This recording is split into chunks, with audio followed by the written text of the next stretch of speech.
Hello friends, welcome to new mentors exam 360. ఈరోజు మనం discuss చేయబడిన topic national curriculum framework. So national curriculum framework అంటే తెలుగులో జాతీయ పాఠ్య ప్రణాళిక. సో ఈ స్కూల్ ఎడ్యుకేషన్కి సంబంధించింది. సో మనకి లాస్ట్ నేషనల్ కరికులం ఫ్రేమ్వర్క్ వచ్చేసి మనకి 2005లో రావడం జరిగింది.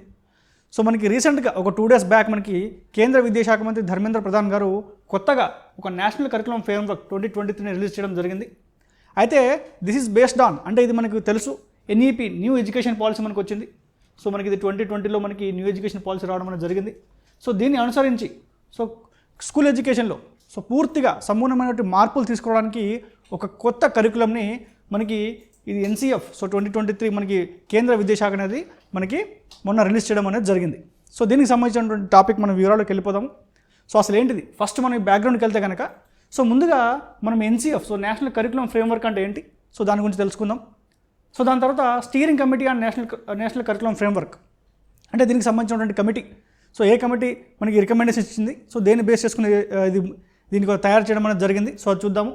దాని తర్వాత కీ ప్రొవిజన్స్ అంటే మనకు కొత్తగా వచ్చినటువంటి నేషనల్ కరికులంలో సో ఏమన్నా కీ ప్రొవిజన్స్ ప్రధానమైనటువంటి అంశాలు ఏమున్నాయి, సో ఏమని మనకి ఎటువంటి మార్పులు తీసుకొని వచ్చారు, సో అవి కూడా మనం చూద్దాము.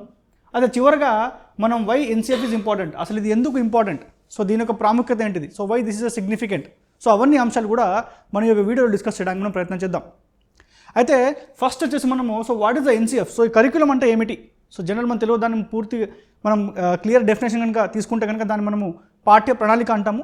సో అసలు కరికులం అంటే మీనింగ్ ఏమిటి, సో మనం నేషనల్ కరికులం ఫ్రేమ్వర్క్ అన్నాం కదా. సో ఫ్రేమ్వర్క్ అంటే ఒక పాలసీ డాక్యుమెంట్, సో లేకపోతే ఒక ముసాయిదా తయారు చేసినటువంటి ఇనిషియల్ డాక్యుమెంట్ మనం ఫ్రేమ్వర్క్ అంటాము. అందులో భాగంగా అసలు మనకి కరికులం అంటే ఏంటి, ఈ కరికులం యొక్క డెఫినేషన్ తెలుసుకుందాం first. So here curriculum and మనకి it consist of so overall experience that the student has in the school and practices. It's not only just pedagogy but also school environment and culture.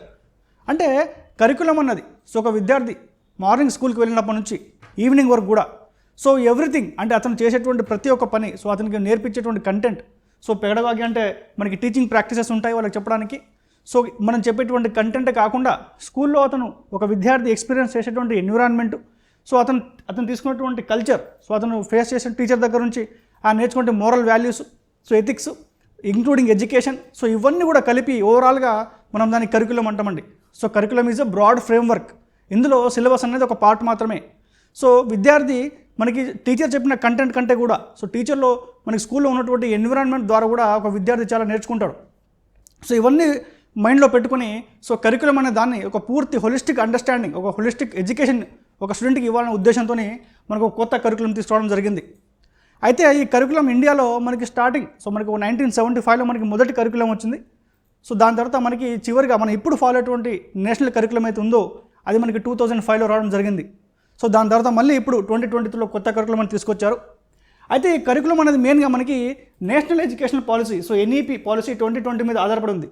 So NEP policy మనకు తెలుసు, మనకి విద్యా వ్యవస్థలో మనకి సంపూర్ణమైనటువంటి మార్పులు తీసుకొచ్చింది కేంద్ర ప్రభుత్వము. సో అప్పుడు ఉన్నటువంటి మనకి ఈ 12th క్లాస్ ఉన్న వ్యవస్థ మొత్తాన్ని కూడా 5+3+3+ అలా +4 అలా కన్వర్ట్ చేసుకుంటూ మనకి సంపూర్ణమైన మార్పులు తీసుకొచ్చింది. సో సిలబస్లో కూడా మార్పులు వచ్చాయి చాలా. సో దాన్ని ఆధారంగా చేసుకుని ఇప్పుడు మనము ఈ యొక్క కరికులం ఫ్రేమ్వర్క్ని తీసుకురావడం జరిగింది. అయితే ఈ నేషనల్ ఎడ్యుకేషన్ పాలసీ మనకి మెయిన్గా సో 4 రకాలైన కరికులమ్స్ డిజైన్ చేయాలని చెప్పి సూచించింది. సో మనకి టోటల్గా 4 కరికులమ్స్ ఉంటాయి. సో అందులో మనకి ఫస్ట్ కరికులం వచ్చేసి national curriculum framework for the early childhood care and education అనేది ఫస్ట్ మనకి కరికులము.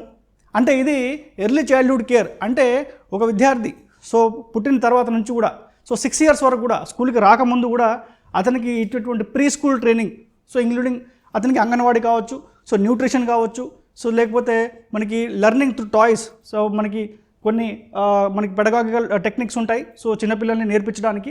సో 6 years వరకు సో 0 నుంచి 6 years వరకు సో వాళ్ళకి ఏ విధంగా మనకి స్కూల్కి సమాయత్తం చేయాలి అంటే బేసిక్గా చిన్నపిల్లలు పుట్టినప్పటి నుంచి 5-6 years ఆ లోపు వాళ్ళకి న్యూరాన్స్ అనేది చాలా స్పీడ్గా కనెక్ట్ అవుతుంటాయి వాళ్ళ బ్రెయిన్లో. సో ఆ టైంలోనే మనం వాళ్ళకి సరైనటువంటి దారి చూపిస్తే కనుక సో వాళ్ళకి సరైనటువంటి ఎడ్యుకేషన్ టెక్నిక్స్ కానీ లేకపోతే వాళ్ళకి సరైనటువంటి న్యూట్రిషన్ కానీ అందిస్తే కనుక వాళ్ళ స్కూల్లో చాలా బాగా రాణించే అవకాశం ఉంటుంది. సో దానికోసమని మనం 0 to 6 years అంటే స్కూల్కి రాకముందు అటువంటి చిన్న స్టూడెంట్స్కి వాళ్ళ కోసం మనం సపరేట్గా ఒక national curriculum framework for early childhood care అనేది తీసుకోవడం జరిగింది. సో ఇది ఆల్రెడీ మనకి రిలీజ్ చేశారు, ఇందులో భాగంగా మనకి లాస్ట్ ఇయర్ వచ్చింది. సో దాని తర్వాత సెకండ్ కరికులం వచ్చేసి ఇప్పుడు రీసెంట్గా రిలీజ్ అయినటువంటి కరికులం వచ్చేసి మనకి national curriculum for the school education అండి. సో ఇది మెయిన్గా మనకి ఫస్ట్ క్లాస్ నుంచి మనకి 12th క్లాస్ వరకు కూడా, సో ఇంటర్మీడియట్ వరకు కూడా సంబంధించినటువంటి స్కూల్ యొక్క కరికులము, సో దాని యొక్క సిలబస్లో మార్పులు, సో దానిలో ఒక క్లాస్లో విధానం యొక్క మార్పులు అన్నీ కూడా మనకి ఈ సెకండ్ కరికులం ఫ్రేమ్వర్క్, సో ఇది ఇప్పుడు రిలీజ్ అయింది. సో థర్డ్ కరికులం వచ్చేసి మనకి national curriculum framework for the teacher education అండి. సో ఉపాధ్యాయ విద్యకు సంబంధించిన కరికులం కూడా ఒకటి ఇప్పుడు ప్రజెంట్ ప్రిపరేషన్లో ఉంది, అది ఇంకా రిలీజ్ అవ్వలేదు, తొందరలో అది కూడా షార్ట్గా రిలీజ్ చేస్తారు. సో దాన్ని కూడా మనకి నేషనల్ ఎడ్యుకేషన్ పాలసీ రిలీజ్ చేయాలని చెప్పేసి దానిలో మనకి ఒక ప్రొవిజన్ అయితే ఉంది. సో దాని తర్వాత ఫోర్త్ మనకి వచ్చేసి national curriculum framework for the adult education. So adult education అంటే వయోజన విద్య, అంటే ఎవరైతే వాళ్ళ ఏజ్ అయిపోయి చదువుకోలేకుండా ఒక ఆపర్చునిటీ మిస్ అయ్యారో, సో మనం జనరల్గా వాళ్ళని ఓపెన్ స్కూలింగ్స్ అంటాము. So open degree, open schools ఉంటాయి కదా, సో వాటికి సంబంధించిన కూడా ఒక ప్రత్యేకమైన ఒక కరికులం మనం తయారు చేయాలని చెప్పేసి మనకి ఎన్ఈపీ అనేది ఆదేశించింది. సో దీనిలో ఒక ప్రొవిజన్ ఉంది. సో దాంట్లో భాగంగా ఆల్రెడీ మనకి 2 ఫ్రేమ్వర్క్లు రిలీజ్ అయ్యాయి, ఒకటి ఆల్రెడీ లాస్ట్ రిలీజ్ చేశారు. సో ఇప్పుడు రిలీజ్ చేసింది మాత్రం స్కూల్ ఎడ్యుకేషన్ సంబంధించింది. సో ఇంకో 2 కూడా మనకి త్వరలోనే రాబోతూ ఉన్నాయి. అయితే ఇప్పుడు మన డిస్కషన్లో మెయిన్గా సో ఈ స్కూల్ ఎడ్యుకేషన్కి సంబంధించిన దాంట్లో ఈ కరికులం మనం చూసుకుంటే కూడా, సో దీనికి ఒక కమిటీ వేశారండి, స్టీరింగ్ కమిటీ, ఒక కమిటీ దీన్ని తయారు చేసింది. సో ఈ కరికులం ఫ్రేమ్వర్క్ని, సో ఆ కమిటీ యొక్క చైర్మన్ వచ్చేసి మనకి మాజీ ఇస్రో చైర్మన్ అయినటువంటి కస్తూరి రంగన్ గారండి. సో డాక్టర్ కస్తూరి రంగన్, ఈయన మాజీ ఇస్రో చైర్మన్. సో ఈయన యొక్క చైర్మన్షిప్లోనే మనము నేషనల్ ఎడ్యుకేషన్ పాలసీ 2029 తీసుకోవడం జరిగింది. సో ఈ కరికులం ఫ్రేమ్వర్క్ను కూడా డిజైన్ చేసినటువంటి దానికి చైర్మన్ కూడా మనకి డాక్టర్ కస్తూరి రంగన్, ఈయన మాజీ ఇస్రో చీఫ్. అయితే ఈ నేషనల్ కరికులం ఫ్రేమ్వర్క్, సో వీటికి మనం ఒక బ్యాక్గ్రౌండ్ కనుక చూసుకుంటే ఇక్కడ ఫస్ట్ మనం చూస్తే కూడా, సో ఇక్కడ what is national curriculum, so మనం ఆల్రెడీ తెలుసుకున్నాము. సో ఒక విద్యార్థి ఆయన తీసుకున్నటువంటి కంప్లీట్ ఎన్విరాన్మెంట్ స్కూల్లో ఉన్నదాన్ని మనం కరికులం అంటాము. So it's a holistic concept. అదేవిధంగా మనకి మొదటి మన కరికులం ఫ్రేమ్వర్క్ వచ్చేసి మనకి 1975లో రావడం జరిగిందండి. సో ఈ 1975లో మనం చూడొచ్చు ఇక్కడ ఫస్ట్ టైం మనకి జనరల్ సైన్స్ అనేది ఒక కంపల్సరీ సబ్జెక్ట్, అంటే అప్పటిదాకా సైన్స్ ఒక నిర్దిష్ట సబ్జెక్ట్గా లేకుంటుండే ఫస్ట్ 1975 వరకు కూడా. మనకి 1975లో వచ్చినటువంటి first curriculum, so general science అనేది స్కూల్లో కంపల్సరీగా టీచింగ్ చేయాలని చెప్పేసి ఒక డిజైన్ చేశారు 1975లో. సో ఆ తర్వాత దాన్ని యాక్టివిటీ బేస్డ్, అంటే మనకి సైన్స్తో మెయిన్గా మనకి ఎక్స్పెరిమెంట్ బేస్డ్గా విద్యార్థులకి మనం లెర్నింగ్, అంటే మనం వాళ్ళకి అర్థమయ్యేలా సూచించాలని చెప్పేసి మనకి 1975లో వచ్చినటువంటి నేషనల్ కరికులం అని మనం చెప్పింది. దాని తర్వాత మళ్ళీ మనకి 1988లో మనకి మరొక కరికులం రావడం జరిగింది. సో దాన్ని రీప్లేస్ చేస్తూ, సో దాంట్లో మెయిన్గా మనకి ఇక్కడ ఏం చెప్పారంటే science curriculum should be learn centred, so develop well defined abilities, cognitive, effective and psychomotor domains. అంటే ఇక్కడ మళ్ళీ చూడండి మనకి సైన్స్కి మెయిన్గా ప్రాధాన్యం ఇస్తూ ఉన్నారు. సో ఎందుకంటే అప్పుడప్పుడే ఇండియా డెవలప్ అవుతుంది. 1988లో సో సైన్స్ అండ్ టెక్నాలజీ రంగం అప్పుడప్పుడే చాలా అభివృద్ధి చెందిన దశలో ఈ సైన్స్ అండ్ టెక్నాలజీకి మరింత బలాన్ని చేకూరుస్తూ మనకి 1988లో వచ్చినటువంటి కరికులం కూడా సైన్స్ మీద స్ట్రెస్ చేయడం జరిగింది. తర్వాత మనకు వచ్చినటువంటిది కరికులం వచ్చేసి 2000 సంవత్సరంలో వచ్చిందండి. ఇందులో మెయిన్గా మనకు teaching of science and technology, so in upper primary, secondary part of environment studies in primary, okay, ఈ ప్రైమరీ రికమెండెడ్. సో ఇక్కడ చూస్తే మనము science and technology, so science and technology యొక్క బేసిక్స్ అవన్నీ కూడా మనం మెయిన్గా ఇక్కడ అప్పర్ ప్రైమరీ, సెకండరీ స్కూల్స్లోనే మెల్లమెల్లగా వాళ్ళకి చిన్న చిన్న కాన్సెప్ట్స్ ఇప్పటి నుంచి ఇస్తే, సో వాళ్ళు ఫ్యూచర్లో ఈ సైన్స్ అండ్ టెక్నాలజీ బాగా అర్థం చేసుకునే అవకాశం ఉంటుందని చెప్పేసి ఈ సైన్స్ అండ్ టెక్నాలజీని మనకి సో ఇయర్ 2000 నుంచి ఈ కరికులం ఫ్రేమ్వర్క్ మనకి ఫోకస్ చేసింది. ఆ తర్వాత మనకి చివరిగా వచ్చినటువంటి, అంటే దీనికంటే ముందు వచ్చినటువంటి కరికులం ఫ్రేమ్వర్క్ వచ్చేసి మనకి 2005. ఇందులో మనకి ఏం చెప్పారంటే focus on learning without burden, so reduction in syllabus including age appropriate concepts. అంటే మనకి స్కూల్లో మనకి పుస్తకాల మోతను తగ్గించి, సో సిలబస్లో కూడా మార్పులు తీసుకొచ్చి, సో మనకి వాళ్ళకి క్వాలిటీ, అంటే మన కంటెంట్లో వాళ్ళకి ఎక్కువ క్వాంటిటీ కంటే కూడా మనం చెప్పేటువంటి క్వాలిటీ మీద ఫోకస్ చేయడానికి మనకి 2005 మనకి కరికులం అనేది మెయిన్గా ఫోకస్ చేసింది. సో మనకి బుక్లో భారం కాకుండా, so how you're teaching, so విద్యార్థుల్ని ఆలోచింపజేసేటువంటి ఒక కాన్సెప్ట్ తీసుకొచ్చింది ఇక్కడ. So quality in teaching, so ఏజ్కి సంబంధించినటువంటి కాన్సెప్ట్స్, ఏజ్ అప్రోప్రియేట్ కాన్సెప్ట్స్, ఏ ఏజ్లో ఏ లెవెల్ వరకు అండర్స్టాండ్ చేసుకుంటారో ఆ ఏజ్ వరకు సో వాళ్ళకి కాన్సెప్ట్స్ అని చెప్పడం జరుగుతుంది. సో ఇవన్నీ కూడా మనకి 2005లో జరిగింది. సో అది మనం ఇప్పుడు ఫాలో అయ్యేటువంటి కరికులము. సో లేటెస్ట్గా వచ్చింది ఇప్పుడు మనకి 2023లో లేటెస్ట్ కరికులం ఒకటి రిలీజ్ చేశారండి. సో దాంట్లో ఉన్నటువంటి కీ ప్రొవిజన్స్, సో మనకి key provisions of NCF, national curriculum ప్రొవిజన్లో ప్రధానమైనటువంటి కీ ప్రొవిజన్స్ ఏమున్నాయనేది మనం ఇప్పుడు చూద్దాం. ఇందులో ఫస్ట్గా మనం చూస్తే కనుక the NCF divides the school education into 4 stages, అంటే 4 స్టేజ్ల్లో మనకి ఎన్సిఎఫ్ డివైడ్ చేస్తుంది స్కూల్ ఎడ్యుకేషన్ మొత్తాన్ని కూడా. అందులో మనకి ఫస్ట్ స్టేజ్ వచ్చేసి మనకి ఫౌండేషన్ లెవెల్, అంటే ఇది సెకండ్ క్లాస్ వరకు. సో సెకండ్ క్లాస్ వరకు కూడా దీన్ని మనం ఫౌండేషన్ లెవెల్ అంటాము. ఆ తర్వాత ప్రిపరేటరీ గ్రేడ్ అంటే 2 నుంచి 5వ తరగతి వరకు దాన్ని మనం ప్రిపరేటరీ గ్రేడ్ అంటాం. తర్వాత మిడిల్ గ్రేడ్ 6 to 8, సో 6వ తరగతి నుంచి 8వ తరగతి వరకు middle grade. And secondary grade వచ్చేసి మనకి 9 to 12, సో 9 నుంచి 12వ తరగతి వరకు కూడా మనకు ఉన్నట్టు గ్రేడ్ని మనము దాన్ని సెకండరీ గ్రేడ్ అంటాం. అయితే ఇందులో ప్రధానంగా ఇక్కడ చూసుకోవచ్చు మనము ఒక సపరేట్గా ఒక అడిషనల్ ఎన్రిచ్మెంట్ పీరియడ్ అంటే ఒక separate class. So additional class అనేది ఒకటి మనకి మెయిన్గా. సో మనకి 9 and 10th, సో 9 మరియు 10 తరగతుల్లో ఉన్న ఎగ్జిస్టింగ్ సబ్జెక్ట్ కాకుండా సో ఒక కొత్త సబ్జెక్ట్ని యాడ్ చేయడం జరుగుతుంది. సో దాన్ని మనం ఆప్షనల్ సబ్జెక్ట్ అంటాము. సో ఈ ఆప్షనల్ సబ్జెక్ట్లో స్టూడెంట్కి చాయిస్ ఇవ్వబడుతుంది. సో ఎగ్జిస్టింగ్ ఉన్నటువంటి సబ్జెక్టులు కాకుండా సో అతను ఒక స్టూడెంట్ సో తనకి ఇంట్రెస్ట్ ఉన్నటువంటి తనకి అభిరుచి ఉన్నటువంటి సబ్జెక్ట్ని ఆయన ఎన్నుకోవచ్చు. సో అదొక ప్లస్ పాయింట్ మనకి. సో స్టూడెంట్కి ఇక్కడ ఒక ఫ్రీడమ్ ఇవ్వడం అనేది జరిగింది. సో ఇది ఎప్పుడు మనకి 9th and 10th క్లాస్లో ఒక ఆప్షనల్ సబ్జెక్ట్ అనేది ఇంట్రడ్యూస్ చేస్తారు. ఆ తర్వాత వొకేషనల్ ఎడ్యుకేషన్ అండి, వృత్తి విద్య. సో వొకేషనల్ ఎడ్యుకేషన్ అంటే స్టూడెంట్కి ఫ్యూచర్లో అతను కేవలం అంటే ఎంప్లాయబిలిటీ స్కిల్స్ పెంచడానికి, సో సొంతంగా తన మీద తను డిపెండ్ అయ్యి సో ఒక సొంతంగా ఎంప్లాయ్మెంట్ ఏర్పరచుకోవడానికి వొకేషనల్ విద్య అనేది అవసరం పడుతుంది. సో దానికోసం వొకేషనల్ ఎడ్యుకేషన్ని కంపల్సరీగా ఒక మిడిల్ స్కూల్లోనే అంటే మనకి 6th నుంచి 8th గ్రేడ్లోనే ఒక వొకేషనల్ సబ్జెక్ట్ని కూడా ఇంట్రడ్యూస్ చేయాలని చెప్పేసి కూడా మనకు ఒక ప్రొవిజన్ ఉంది ఇందులో. సో వొకేషనల్ సబ్జెక్ట్లో మనకి మెయిన్గా వచ్చేసి అకౌంటెన్సీ కానీ, లేకపోతే టైపింగ్ కానీ, లేకపోతే ఆఫీస్లో సెక్రటరీ కానీ, సో లేకపోతే సేల్స్ కానీ, అదేవిధంగా మీరు ఎవరైనా సైన్స్ మీద ఇంట్రెస్ట్ ఉన్న క్యాండిడేట్ అయితే కనుక వాళ్ళకి సో ఎలక్ట్రానిక్స్ మెకానిక్ కానీ, సో లేకపోతే హౌస్ వైరింగ్ కానీ అట్లాంటి ఒకటి వృత్తి విద్యా కోర్సు నేర్పించడం జరుగుతుంది. సచ్ దట్ వాళ్ళకి ఎడ్యుకేషన్ కంప్లీట్ అయిన తర్వాత సో వాళ్ళు ఓన్గా ఒక వృత్తి విద్యా కోర్సు నేర్చుకుని సో వాళ్ళ కాళ్ళ మీద వాళ్ళు నిలబడేటువంటి ఒక ధైర్యాన్ని ఇస్తుంది. కాబట్టి మనకి ఈ వొకేషనల్ ఎడ్యుకేషన్ అనే దాన్ని మనకి మిడిల్ క్లాస్ అంటే 6th క్లాస్ నుంచి సో 8th క్లాస్ వరకు కూడా ఒక సబ్జెక్ట్ని అయితే ఇంట్రడ్యూస్ చేయాలని చెప్పేసి కూడా మనకి ఇందులో కీ ప్రొవిజన్ ఒకటి ఉంది. దాని తర్వాత ఇంకా చూస్తే కూడా లాంగ్వేజెస్ అంటే మెయిన్గా మనకి భాషలకు సంబంధించినటువంటి ఒక చాలా స్ట్రెస్ అయితే చేశారు మనకి ఎన్సీఎఫ్లో లాంగ్వేజెస్ సంబంధించి. సో అందులో ఏం చెప్పారంటే teaching of the 2 languages still middle stage అంటే 6th నుంచి 8th క్లాస్ వరకు కూడా మనకు మెయిన్గా 2 లాంగ్వేజెస్ చెప్పాలి. సో ప్రజెంట్ మనం 3 లాంగ్వేజెస్ చెప్తున్నాము. సో ఈ కేసులో మనకి ఓన్లీ 2 లాంగ్వేజెస్ చెప్పాలి. సో ఆ 2 లాంగ్వేజ్ కూడా ఇండియన్ లాంగ్వేజ్ అంటే మనం మాట్లాడే మాతృభాష ఒకటి కంపల్సరీ ఉండాలి, నేటివ్ లాంగ్వేజ్. సో ఇంకోటి వేరే ఇండియన్ లాంగ్వేజ్ కావచ్చు అందులో. ఆ తర్వాత మనకి 3 languages, third language should be from the grade middle stage to class 10 అంటే ఇక్కడ 8th నుంచి మనకి 9th నుంచి 10th వరకు కూడా మనకి 3 లాంగ్వేజెస్ ఉంటాయి. సో 8th నుంచి 10th వరకు 3 లాంగ్వేజెస్ ఉంటాయి.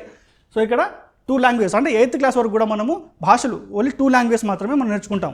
సో అదొకటి ప్రొవిజన్ ఇచ్చారు ఇక్కడ. సో అయితే ఈ లాంగ్వేజెస్లో అంటే ఇక్కడ మనం 9th నుంచి 10th క్లాస్ వరకు మనకి 3 లాంగ్వేజ్ అని ఇక్కడ చెప్పారు కదా.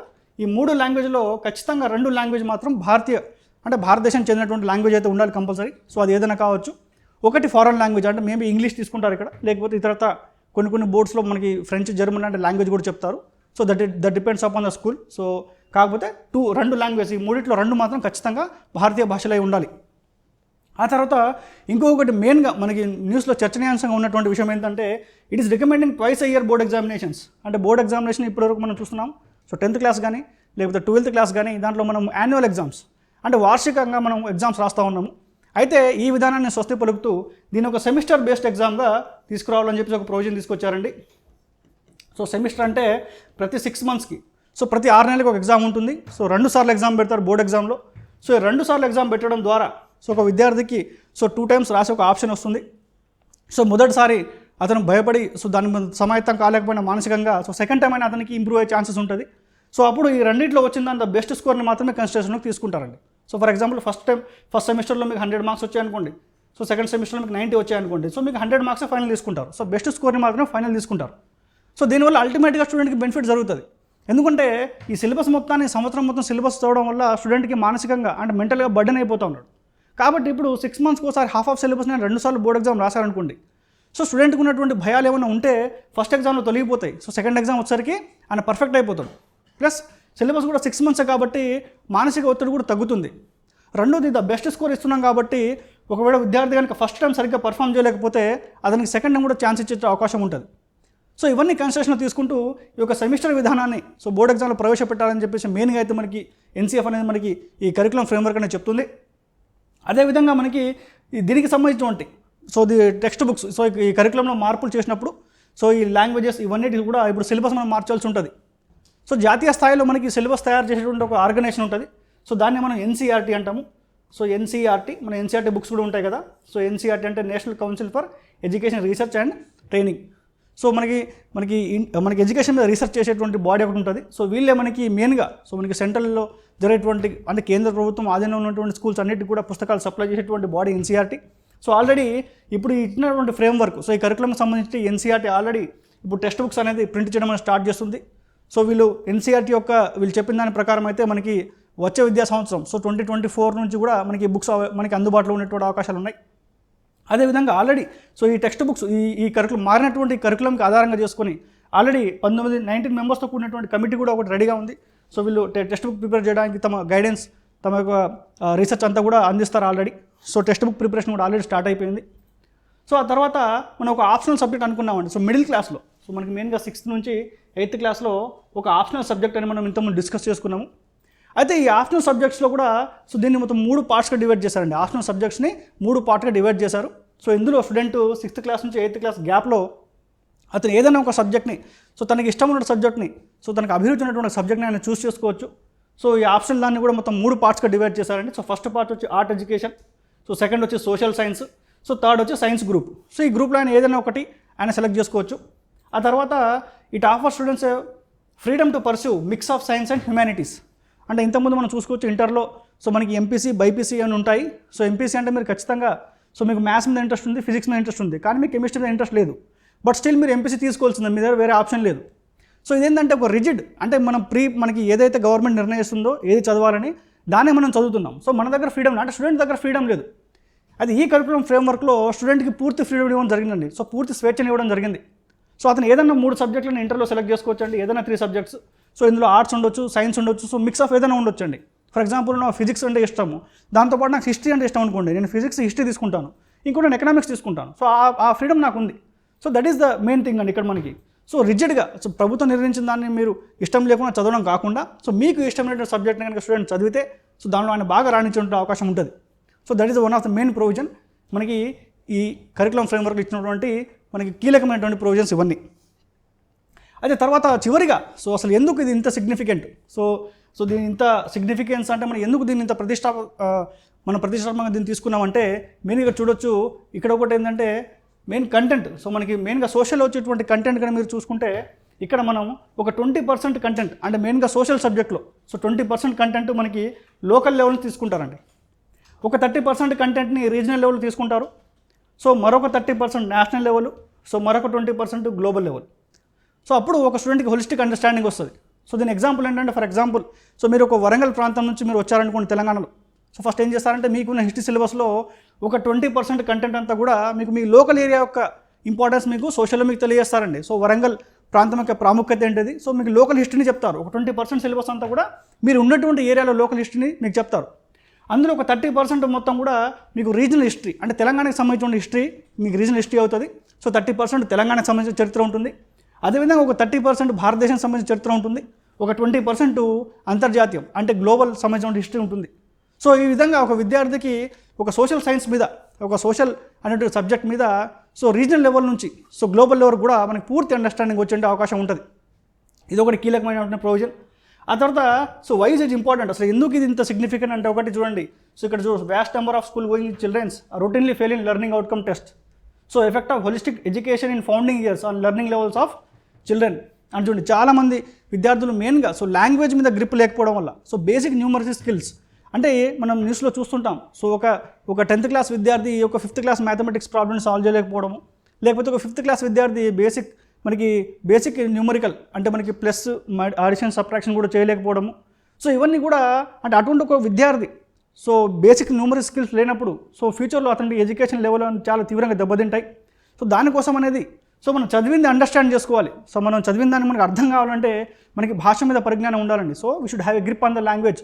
మనకి భాష మీద పరిజ్ఞానం లేదనుకోండి మనం చదివింది మనకు అర్థం కాదు. సో అప్పుడు ఏమవుతుందంటే మీకు మ్యాథమెటిక్స్ స్కిల్స్ లేవు, మీకు లాంగ్వేజ్ మీద స్కిల్స్ లేనప్పుడు సో మీ యొక్క అవుట్కమ్ సో మీ యొక్క పర్ఫార్మెన్స్ అనేది తీవ్రంగా దెబ్బతినే అవకాశం ఉంటుంది. సో మీకు సబ్జెక్ట్ అర్థం కాదు. సో ఇవన్నీ కూడా మనం ఎప్పుడు టేక్ కేర్ చేసుకోవాలా, మనం చిన్నగా ఉన్నప్పుడే. సో మన బాల్యంలోనే మనం ఇవి కనుక పర్ఫెక్ట్గా మనం వాళ్ళకు ఉన్నటువంటి న్యూమరసీ స్కిల్స్ సో వాళ్ళకు ఉన్నటువంటి లాంగ్వేజ్ స్కిల్స్ భాష మీద ఉన్నటువంటి గ్రిప్పు ఏతుందో మనం చిన్నప్పుడే వాళ్ళకి ఇచ్చామంటే సో డెఫినెట్గా వాళ్ళు పై స్థాయి వచ్చినప్పుడు ఒక మంచి స్టూడెంట్గా ఎదిగే అవకాశం ఉంటుంది. సో దాన్ని మైండ్లో పెట్టుకునే మనకి ఈ కరికులం ఫ్రేమ్వర్క్ డిజైన్ చేయడం జరిగిందండి. సో అలా చూడొచ్చు the effect of holistic education. So మనకి ఫౌండింగ్ ఇయర్స్లోనే మనం చూసుకుంటే కూడా సో మనకి అంగన్వాడీ కేంద్రం నుంచి కూడా ఎర్లీ చైల్డ్హుడ్ కేర్ అనే ఒక ఫ్రేమ్వర్క్ మనం పట్టుకొచ్చినాము. సో ఎర్లీ చైల్డ్హుడ్ నుంచి కూడా స్కూల్ ఎడ్యుకేషన్ వరకు కూడా ఒక హోలిస్టిక్ లెర్నింగ్ కూడా మీకు ఇచ్చేటువంటి అవకాశం ఉంటుంది. సో ఇంకా ఇందులో ఉన్నటువంటి ఇంకా ప్రముఖ అంశాలు ఇంకేంటంటే టాయ్ బేస్డ్ లెర్నింగ్.